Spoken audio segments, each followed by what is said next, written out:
There comes a moment in every woman's life when the noise of the world no longer satisfies the cry of her soul.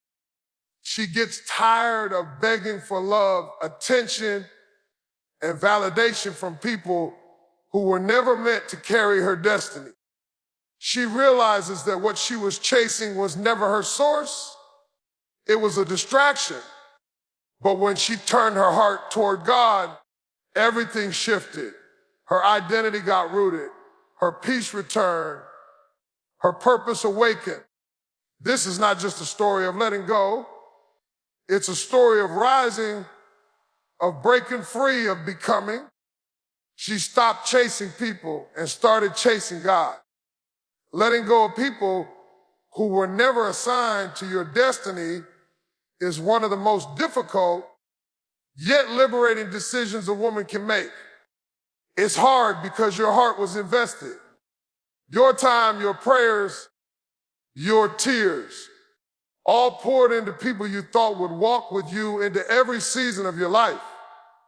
But the truth is, some people were only meant to be part of your journey temporarily.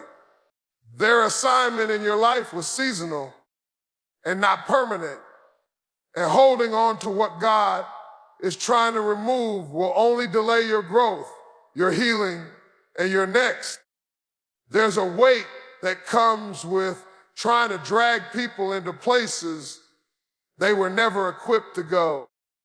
You begin shrinking your vision, silencing your voice, and softening your calling just to make them comfortable. But at what cost? When you carry people who were never meant to be tied to your purpose, do you begin compromising the very destiny God placed in you? Your spirit knows it before your mind accepts it. Something feels off, something doesn't align. And yet, out of fear of being alone or misunderstood, you stay attached. But anything God didn't assign is a distraction, not a blessing. Letting go doesn't mean you didn't love. It doesn't mean you're bitter. It simply means you finally understand that your future requires focus. You can't pour endlessly into empty cups, trying to prove your worth to people who never had the capacity to value you. You were never meant to convince them of your calling. You were meant to walk in it. And sometimes the only way to step into your next season is by releasing the people who were comfortable with your last. Destiny is not built on convenience. It's built on obedience. When God begins to shift your path, He'll also start exposing misalignments in your relationships. The conversations change. The connection fades. Do you no longer feel fed? That is not rejection. That is redirection. God is trying to free you from attachments that are silently draining your anointing. But until you're willing to release what's familiar, you'll never experience what's divine. God cannot elevate who you pretend to be, and He certainly won't elevate who you refuse to separate from when He's told you to. You were created for impact, not attachment. God didn't call you to be entangled in circles that diminish your fire or question your purpose. When He calls you out, it's not to isolate you. It's to insulate you for the next level. He removes the wrong people so you can hear His voice more clearly, so you can rise without the noise, so you can walk without the weight. Letting go is not a loss when your hands are being freed to receive something greater. It might hurt. It might feel like abandonment. But what if it's alignment? What if the heartbreak was the doorway to healing? What if the silence was God's way of saving you from sabotage? Trust that anyone who walked away wasn't tied to your promise. Trust that if they were assigned, they couldn't have left. Destiny relationships don't require you to chase, beg, or bleed. They flow. They build. They reflect God's hand.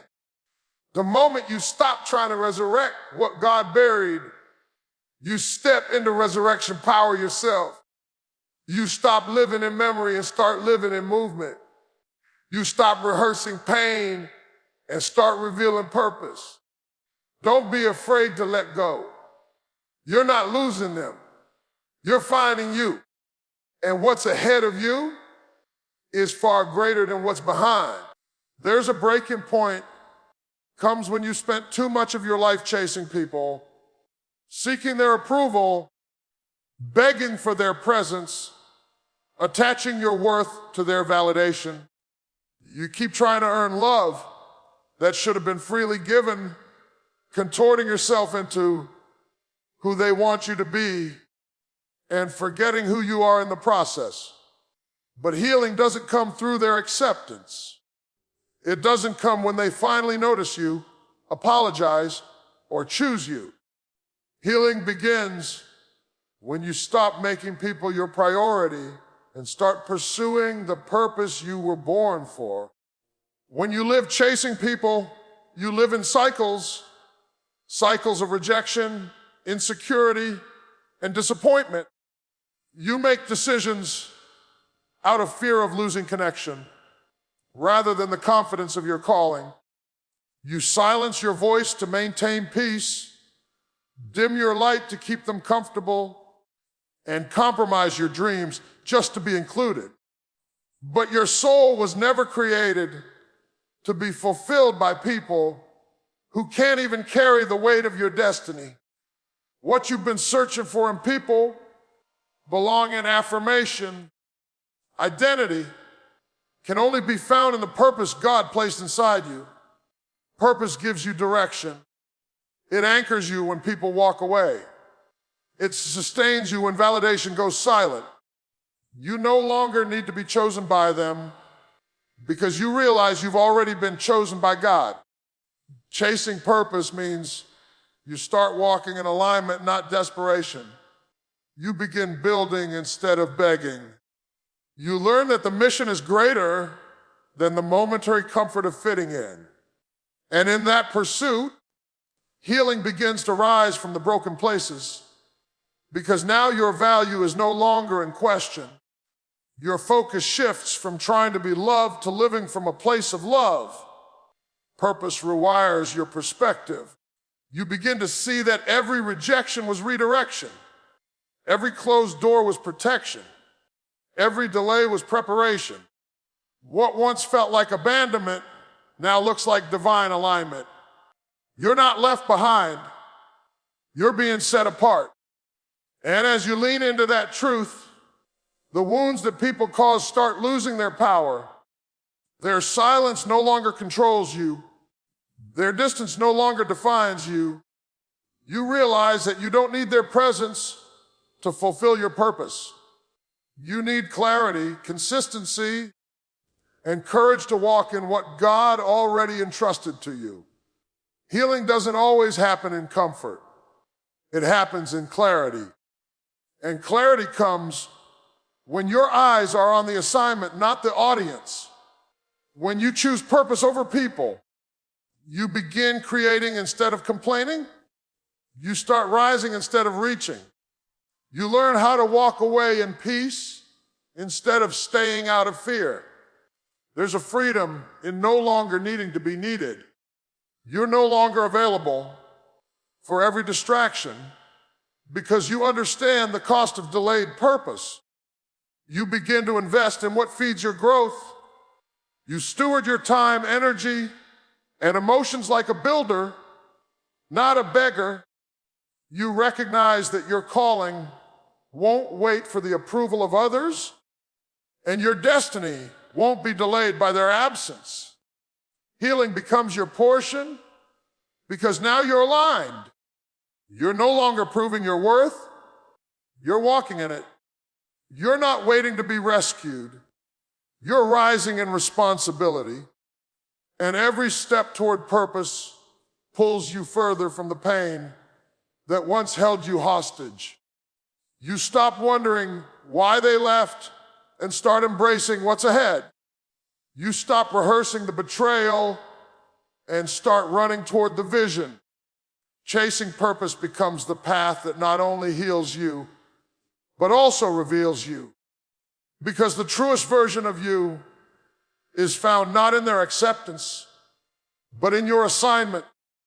And when you lock eyes with that assignment, when you put your feet on the path God paved for you, you'll find that healing isn't just possible. It's already begun. There's a sacred exchange that happens when you finally surrender what you've been holding on to so tightly. Often, we cling to things, people, and places out of fear. Fear of being alone, fear of starting over, fear that nothing better will come. So we grip what's familiar even when it's broken. We stay where it's comfortable even when it's costing us peace. But the moment you release what's no longer meant for you, you open your hands for what God has already prepared.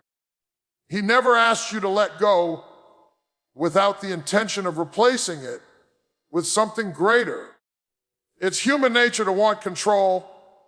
We build attachments, we create expectations, and we try to force certain outcomes.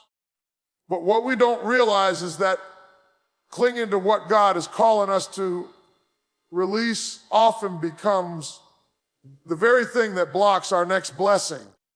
When you release out of obedience, even when it hurts, even when you don't understand, God steps into that space with something far beyond what you imagine. He doesn't leave empty hands. He fills surrendered ones. Sometimes the release feels like a loss. You grieve the connection, the dream, the plan you thought would unfold a certain way. But God sees what you can't. He sees the doors that need to close to protect your purpose. He sees the hearts that were never truly for you. He sees the weight you've been carrying that's slowly breaking you down. And in His love, He nudges you to let go, not to hurt you, but to heal you. Not to punish you, but to position you. The greater that God brings doesn't always look the way you expect. Sometimes it's peace after chaos, clarity after confusion, wholeness after heartbreak.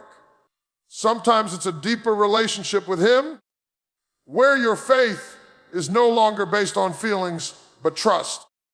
You realize that the very thing you feared losing was only temporary, but what He gives in exchange is eternal. The job you lost led to a purpose you didn't see coming. The relationship that ended made room for healing and rediscovery. The rejection redirected you into alignment. God is not a taker. He's a giver. But He can't fill what's already full. He can't pour into clenched fists. So when He calls you to release, He's asking you to trust that He knows what's ahead, that the greater isn't just about more, it's about better. Better for your growth, better for your peace, better for your future.